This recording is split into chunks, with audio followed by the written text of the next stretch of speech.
ਪਿਆਰੇ ਵਿਦਿਆਰਥੀਓ, ਅਸੀਂ 6ਵੀਂ ਜਮਾਤ ਦਾ ਪਾਠ 10ਵਾਂ ਗਤੀ ਅਤੇ ਦੂਰੀਆਂ ਦਾ ਮਾਪਣ ਕਰ ਰਹੇ ਸੀ, ਜਿਸ ਵਿੱਚ ਅਸੀਂ ਦੂਰੀਆਂ ਮਾਪਣ ਦੀਆਂ ਮਿਆਰੀ ਇਕਾਈਆਂ, ਲੰਬਾਈ ਦਾ ਸਹੀ ਮਾਪਣ ਪੜ੍ਹ ਲਿਆ ਸੀ। ਅੱਜ ਅਸੀਂ ਕਿਸੇ ਵਕਰ ਰੇਖਾ ਦੀ ਲੰਬਾਈ ਨੂੰ ਮਾਪਣਾ ਅਤੇ ਗਤੀ ਦੀਆਂ ਕਿਸਮਾਂ ਬਾਰੇ ਜਾਣਾਂਗੇ ਅਤੇ ਅਭਿਆਸ ਦੇ ਕੁਝ ਪ੍ਰਸ਼ਨ ਵੀ ਕਰਾਂਗੇ। ਆਓ ਇਸ ਵੀਡੀਓ ਨੂੰ ਸ਼ੁਰੂ ਕਰਦੇ ਹਾਂ। ਮੈਂ ਸੁਖਵਿੰਦਰ ਸਿੰਘ, ਸਾਇੰਸ ਮਾਸਟਰ, ਸਰਕਾਰੀ ਸੀਨੀਅਰ ਸੈਕੰਡਰੀ ਸਕੂਲ ਮੰਡੀ ਅਮੀਨਗੰਜ। ਅੱਜ ਅਸੀਂ ਸਭ ਤੋਂ ਪਹਿਲਾਂ ਕਿਸੇ ਵਕਰ ਰੇਖਾ ਦੀ ਲੰਬਾਈ ਨੂੰ ਮਾਪਣ ਬਾਰੇ ਸਿੱਖਾਂਗੇ। ਇਹ ਇੱਕ ਕਿਰਿਆ ਰਾਹੀਂ ਸਿੱਖਾਂਗੇ, ਜਿਸ ਵਿੱਚ ਸਾਨੂੰ ਇੱਕ ਧਾਗਾ ਅਤੇ ਇੱਕ ਮੀਟਰ ਸਕੇਲ ਦੀ ਜ਼ਰੂਰਤ ਹੋਵੇਗੀ। ਸਭ ਤੋਂ ਪਹਿਲਾਂ ਅਸੀਂ ਜਾਣਦੇ ਹਾਂ ਕਿ ਵਕਰ ਰੇਖਾ ਕੀ ਹੁੰਦੀ ਹੈ। ਜਿਵੇਂ ਕਿ ਤੁਸੀਂ ਜਾਣਦੇ ਹੋ ਕਿ ਆਮ ਕਰਕੇ ਜਿਹੜੀਆਂ ਸਿੱਧੀਆਂ ਰੇਖਾਵਾਂ ਹੁੰਦੀਆਂ ਨੇ, ਉਹਨਾਂ ਨੂੰ ਮਾਪਣਾ ਬੜਾ ਆਸਾਨ ਹੁੰਦਾ ਹੈ, ਪਰ ਜੇਕਰ ਕੋਈ ਰੇਖਾ ਟੇਢੀ ਮੇਢੀ ਹੋਵੇ ਉਹਨੂੰ ਮਾਪਣਾ ਮੁਸ਼ਕਲ ਹੁੰਦਾ ਹੈ। ਇਸ ਤਰ੍ਹਾਂ ਦੀਆਂ ਟੇਢੀਆਂ ਮੇਢੀਆਂ ਰੇਖਾਵਾਂ ਨੂੰ ਵਕਰ ਕਿਹਾ ਜਾਂਦਾ ਹੈ। ਆਓ ਇਸ ਕਿਰਿਆ ਨੂੰ ਅਸੀਂ ਜਾਣਦੇ ਹਾਂ।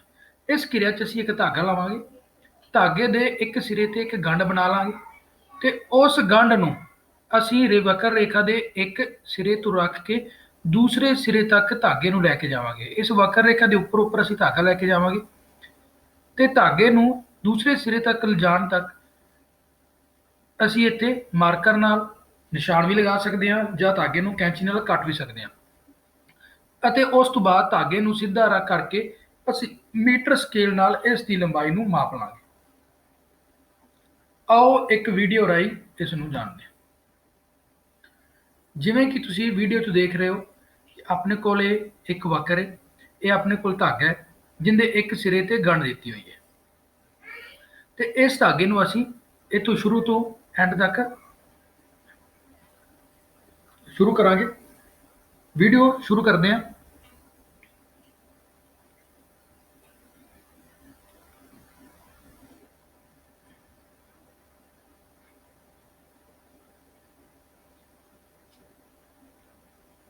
ਜਿਵੇਂ ਕਿ ਤੁਸੀਂ ਦੇਖ ਰਹੇ ਹੋ, ਧਾਗਾ ਅਸੀਂ ਇੱਕ ਸਿਰੇ ਤੋਂ ਸ਼ੁਰੂ ਕਰਨਾ ਹੈ। ਇਸੇ ਤਰ੍ਹਾਂ ਹੀ ਦੂਸਰੇ ਸਿਰੇ ਤੱਕ ਅਸੀਂ ਵਕਰ ਰੇਖਾ ਦੇ ਉੱਪਰ ਧਾਗੇ ਨੂੰ ਇਸ ਤਰ੍ਹਾਂ ਰੱਖਾਂਗੇ ਕਿ ਇਹ ਪੂਰੀ ਵਕਰ ਨੂੰ ਢੱਕ ਲਵੇ। ਹੁਣ ਦੂਸਰੇ ਸਿਰੇ ਤੱਕ ਪਹੁੰਚਣ ਤੇ ਅਸੀਂ ਇਸ ਦੇ ਉੱਪਰ ਇੱਕ ਨਿਸ਼ਾਨ ਲਗਾ ਲਵਾਂਗੇ। ਜਿਵੇਂ ਕਿ ਤੁਸੀਂ ਦੇਖ ਰਹੇ ਹੋ, ਬੀ ਜਗ੍ਹਾ ਤੇ ਜਦੋਂ ਧਾਗਾ ਪਹੁੰਚੇਗਾ ਤੇ ਇੱਥੇ ਅਸੀਂ ਇੱਕ ਨਿਸ਼ਾਨ ਲਗਾ ਲੈਣਾ ਹੈ ਅਤੇ ਫਿਰ ਧਾਗੇ ਨੂੰ ਸਿੱਧਾ ਕਰਕੇ ਅਸੀਂ ਮੀਟਰ ਸਕੇਲ ਨਾਲ ਇਸ ਨੂੰ ਮਾਪ ਲੈਣਾ ਹੈ। ਜੋ ਇਸ ਦੀ ਲੰਬਾਈ ਹੋਏਗੀ ਉਸ ਨੂੰ ਨੋਟ ਕਰ ਲੈਣਾ ਹੈ।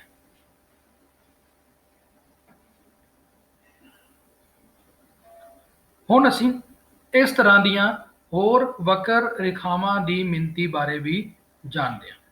ਜਿਵੇਂ ਕਿ ਤੁਹਾਡੇ ਸਾਹਮਣੇ ਇੱਕ ਵਕਰ ਰੇਖਾ ਹੈ, ਤੁਸੀਂ ਇਸ ਦੀ ਲੰਬਾਈ ਵੀ ਇਸ ਵਿਧੀ ਰਾਹੀਂ ਮਾਪ ਸਕਦੇ ਹੋ। ਇਸੇ ਤਰ੍ਹਾਂ ਹੀ ਜਿਵੇਂ ਇੱਕ ਹੋਰ ਵਕਰ ਰੇਖਾ ਦਿਖਾਈ ਗਈ ਹੈ, ਇਸ ਦੀ ਲੰਬਾਈ ਵੀ ਤੁਸੀਂ ਇਸ ਵਿਧੀ ਰਾਹੀਂ ਮਾਪ ਸਕਦੇ ਹੋ। ਪਿਆਰੇ ਬੱਚਿਓ, ਤੁਸੀਂ ਪੈਨਸਲ ਨਾਲ ਆਪਣੀ ਕਾਪੀ ਦੇ ਉੱਪਰ ਇੱਕ ਇਸ ਤਰ੍ਹਾਂ ਦੀ ਟੇਢੀ ਮੇਢੀ ਰੇਖਾ ਖਿੱਚਣੀ ਹੈ ਤੇ ਉਸ ਨੂੰ ਮਾਪਣਾ ਹੈ, ਤੇ ਮਾਪਣ ਤੋਂ ਬਾਅਦ ਜੋ ਵੀ ਤੁਹਾਡੀ ਲੰਬਾਈ ਆਉਂਦੀ ਹੈ ਉਸ ਨੂੰ ਕਮੈਂਟ ਦੇ ਸੈਕਸ਼ਨ ਦੇ ਵਿੱਚ ਕਮੈਂਟ ਕਰਨਾ ਹੈ। ਹੁਣ ਅਸੀਂ ਗਤੀ ਦੀਆਂ ਕਿਸਮਾਂ ਬਾਰੇ ਜਾਣਦੇ ਹਾਂ।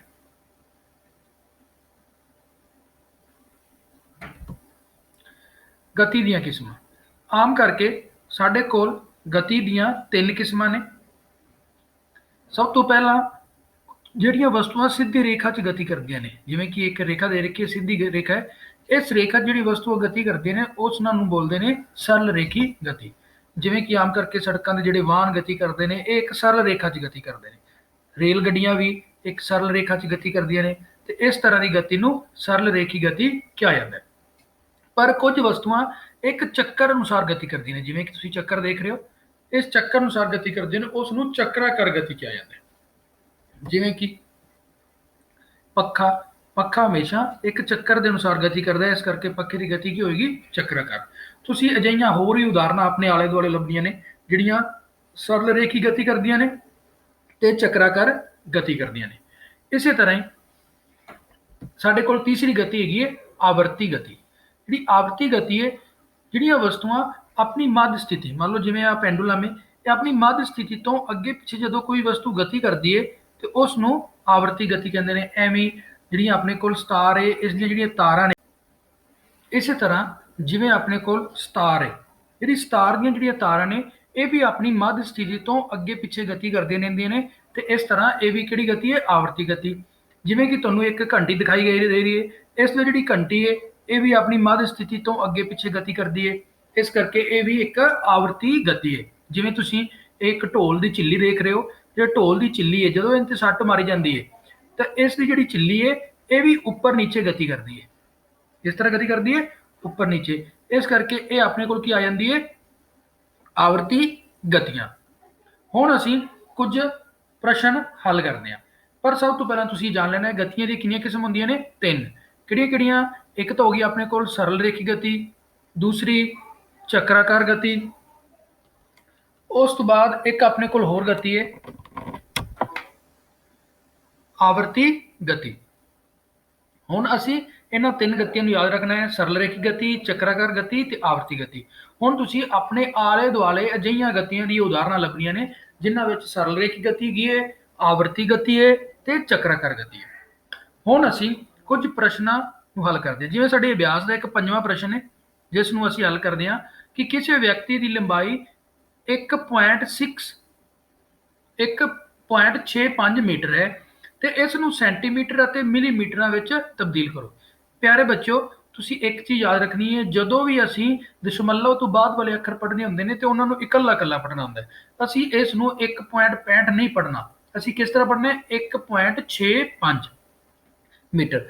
ਹੁਣ ਸਾਨੂੰ ਪਤਾ ਹੈ ਕਿ ਸਾਡੇ ਕੋਲ ਜਿਹੜਾ ਵਿਅਕਤੀ ਹੈ, ਵਿਅਕਤੀ ਦੀ ਲੰਬਾਈ ਸਾਨੂੰ ਕਿੰਨੇ ਦੇ ਰੱਖੀ ਹੈ, ਮੀਟਰਾਂ 'ਚ, ਤੇ ਲੰਬਾਈ ਕਿੰਨੀ ਹੈ, 1.65 ਮੀਟਰ। ਹੁਣ ਅਸੀਂ ਜਾਣਦੇ ਹਾਂ ਕਿ 1 ਮੀਟਰ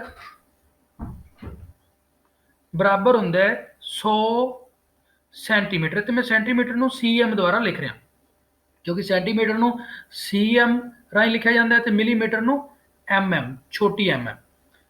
ਹੁਣ ਆਪਾਂ ਜਿੱਥੇ 1 ਮੀਟਰ ਹੈ ਉੱਥੇ ਕੀ ਭਰ ਦਿਆਂਗੇ, 100 ਸੈਂਟੀਮੀਟਰ। ਤੇ ਆਪਣੇ ਕੋਲ ਜਿਹੜਾ ਉੱਤਰ ਸੀ ਉਹਦੇ 'ਚ ਕੀ ਆ ਜਾਏਗਾ, 1.65 ਜਿੱਥੇ ਮੀਟਰ ਸੀ ਉੱਥੇ ਕੀ ਆ ਜਾਏਗਾ, 100 ਸੈਂਟੀਮੀਟਰ। ਹੁਣ ਇਹਨੂੰ ਗੁਣਾ ਕਰ ਲੈਣਾ, ਜਦ ਤੁਸੀਂ ਇਹਨੂੰ ਗੁਣਾ ਕਰੋਗੇ ਤੇ ਆ ਜਾਏਗਾ ਸਾਡੇ ਕੋਲ 165 ਸੈਂਟੀਮੀਟਰ। ਇਸੇ ਤਰ੍ਹਾਂ ਹੀ ਅਸੀਂ ਵਿਅਕਤੀ ਦੀ ਲੰਬਾਈ ਨੂੰ ਮਿਲੀਮੀਟਰਾਂ 'ਚ ਵੀ ਬਦਲ ਸਕਦੇ ਹਾਂ। ਹੁਣ ਜਦੋਂ ਅਸੀਂ ਮਿਲੀਮੀਟਰਾਂ 'ਚ ਬਦਲਣਾ ਹੈ ਉਹਨੂੰ ਹੱਲ ਕਰਦੇ ਹਾਂ। ਵਿਅਕਤੀ ਦੀ ਲੰਬਾਈ ਸਾਡੇ ਕੋਲ ਲੰਬਾਈ ਦੇ ਰੱਖੀ ਹੈ, ਕਿੰਨੀ ਹੈ, ਉਹ ਹੈਗੀ 1.65 ਮੀਟਰ, ਪਰ ਅਸੀਂ ਕੀ ਲਵਾਂਗੇ, ਸੈਂਟੀਮੀਟਰ ਵਾਲੀ ਵੈਲਿਊ। ਤੇ ਸੈਂਟੀਮੀਟਰ 'ਚ ਕਿੰਨੀ ਹੈ, 165 ਸੈਂਟੀਮੀਟਰ।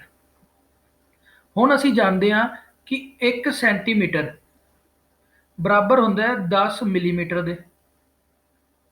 1 ਸੈਂਟੀਮੀਟਰ 10 ਮਿਲੀਮੀਟਰ ਹੁੰਦਾ ਹੈ, ਤੇ ਆਪਾਂ ਜਿੱਥੇ ਸੈਂਟੀਮੀਟਰ ਉੱਥੇ ਮਿਲੀਮੀਟਰ ਭਰ ਦਿਆਂਗੇ ਤੇ 1 ਸੈਂਟੀਮੀਟਰ ਦੀ ਜਗ੍ਹਾ ਤੇ ਕੀ ਆ ਜਾਏਗਾ, ਗੁਣਾ 10 ਮਿਲੀਮੀਟਰ, ਤੇ ਆ ਜਾਏਗਾ 1650 ਮਿਲੀਮੀਟਰ। ਇਹ ਆਪਣੇ ਕੋਲ ਦੋ ਆਨਸਰ ਨੇ, ਇਹਨਾਂ ਨੂੰ ਯਾਦ ਰੱਖਣਾ ਹੈ, ਕਾਪੀ ਤੇ ਤੁਸੀਂ ਵੀਡੀਓ ਨੂੰ ਰੋਕ ਕੇ ਨੋਟ ਕਰ ਲੈਣਾ। ਇਸੇ ਤਰ੍ਹਾਂ ਸਾਡੇ ਕੋਲ ਇੱਕ ਹੋਰ ਪ੍ਰਸ਼ਨ ਹੈਗਾ 6ਵਾਂ, ਰਾਧਾ ਦੇ ਘਰ ਅਤੇ ਉਸ ਦੇ ਸਕੂਲ ਵਿੱਚ ਦੂਰੀ ਹੈਗੀ ਹੈ 3250 ਮੀਟਰ ਹੈ, ਇਸ ਦੂਰੀ ਨੂੰ ਕਿਲੋਮੀਟਰਾਂ ਵਿੱਚ ਬਦਲੋ। ਹੁਣ ਆਪਣੇ ਕੋਲ ਦੂਰੀ ਕਿੰਨੀ ਹੈ, ਦੂਰੀ ਆਪਾਂ ਨੂੰ ਦੇ ਰੱਖੀ ਹੈ 3250 ਮੀਟਰ। ਹੁਣ ਸਾਨੂੰ ਪਹਿਲਾਂ ਪਤਾ ਹੋਣਾ ਚਾਹੀਦਾ ਹੈ ਕਿ 1 ਮੀਟਰ ਦੇ ਵਿੱਚ ਕਿੰਨੇ ਕਿਲੋਮੀਟਰ ਹੁੰਦੇ ਨੇ। ਜਿਵੇਂ ਕਿ ਅਸੀਂ ਜਾਣਦੇ ਹਾਂ ਕਿ 1 ਕਿਲੋਮੀਟਰ ਦੇ ਵਿੱਚ 1000 ਮੀਟਰ ਹੁੰਦੇ ਨੇ।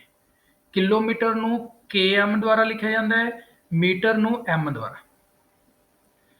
ਹੁਣ ਆਪਾਂ ਜਾਣਦੇ ਨੇ ਕਿ 1 ਮੀਟਰ 'ਚ ਕਿੰਨੇ ਕਿਲੋਮੀਟਰ ਹੋਣਗੇ, ਅਸੀਂ ਦੋਵਾਂ ਪਾਸੇ 1000 ਨਾਲ ਭਾਗ ਕਰ ਦਿੰਦੇ ਹਾਂ। 1 ਕਿਲੋਮੀਟਰ ਨੂੰ ਭਾਗ ਕਰਤਾ 1000 ਨਾਲ, ਉਧਰ ਵੀ ਜਦੋਂ 1000 ਨਾਲ ਭਾਗ ਕਰਾਂਗੇ ਸਾਡੇ ਕੋਲ ਬਚੇਗਾ ਮੀਟਰ। ਇਹ 1000 ਨਾਲ 1000 ਕੱਟਿਆ ਜਾਏਗਾ ਤੇ ਸਾਡੇ ਕੋਲ ਕੀ ਉੱਤਰ ਆ ਜਾਏਗਾ, 1/1000 ਕਿਲੋਮੀਟਰ ਬਰਾਬਰ ਹੁੰਦੇ ਨੇ 1 ਮੀਟਰ।